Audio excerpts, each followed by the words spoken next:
നിങ്ങളെവിടുന്നായിരുന്നു? ഞാൻ പള്ളിന്നാ. പിന്നെ വേറെന്തല്ല വിശേഷം? നിങ്ങളറിഞ്ഞോ എന്നിട്ട് കുഞ്ഞീസ പ്രസവിച്ചത്? പ്രസവിച്ചോ? ആ, സുഖപ്രസവാണോ? സുഖപ്രസവമില്ല, സിസേറിയൻ. ബ്ലഡ് ഒക്കെ ഒരുപാട് പോയിട്ടുണ്ടാവും. ബ്ലഡ് കുറെ ആൾക്കാരെ കൊടുത്തിട്ട്. മാപ്പിളാരെ രക്തം തന്നെയല്ലേ കൊടുത്ത്? അത് മാപ്പിളൊന്നും ഹിന്ദുന്നും മുസ്ലിം ഒന്നുമില്ല. കാരണം കൂടി ഇങ്ങനെ ബന്ധം വരുമ്പോ പിന്നെ അങ്ങ് കൊടുക്കലാന്നല്ലോ.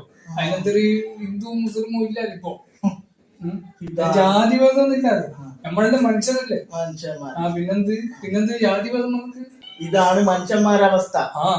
ബ്ലഡിന് ജാതിമതം ഇല്ല. വേറെ അപകടം പറ്റിയാൽ ജാതിമതം ഇല്ല. ആരാണ് നമ്മളെ കൊണ്ടുപോകുന്നതെന്നൊന്നും അറിയില്ല.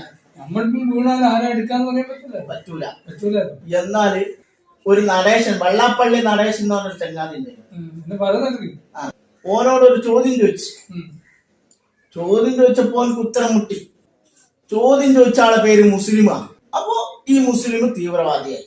ഇതേ വെള്ളാപ്പള്ളി നടേശന് ഒരു രക്തം വേണ്ടി വന്നാലോ മുസ്ലിമിന്റേതാണെന്നോ ഹിന്ദുവിന്റേതാണെന്നോ ക്രിസ്ത്യാനിയുടേതാണെന്നോ ഒരു നോട്ടവും ഇല്ല.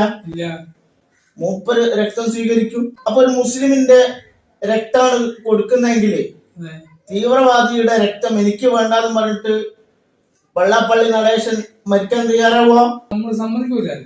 ഇതാണ് മനുഷ്യന്മാരുടെ അവസ്ഥ. മതം എന്നുള്ളത് അടികൂടാനല്ല, മനുഷ്യരുടെ ഉന്നമനത്തിന് വേണ്ടിയാണ്. മതത്തിന്റെ പേരും പറഞ്ഞ് മനുഷ്യർ തമ്മിൽ അടികൂടുകയല്ല വേണ്ടത്. മതത്തിന്റെ നന്മകൾ ജനങ്ങളിലേക്ക് പകർത്തി അവരെ നേർവഴിക്ക് കൊണ്ടുവരാനാണ് മതങ്ങൾ പ്രവർത്തിക്കേണ്ടത്, മതങ്ങൾ നിലനിൽക്കേണ്ടത്. നമുക്ക് പിരിയല്ലേ? പിരിയാം. അസ്സലാമു അലൈക്കും. വഅലൈക്കും അസ്സലാം വറഹ്മത്തുള്ളാഹി വബറകാതുഹു.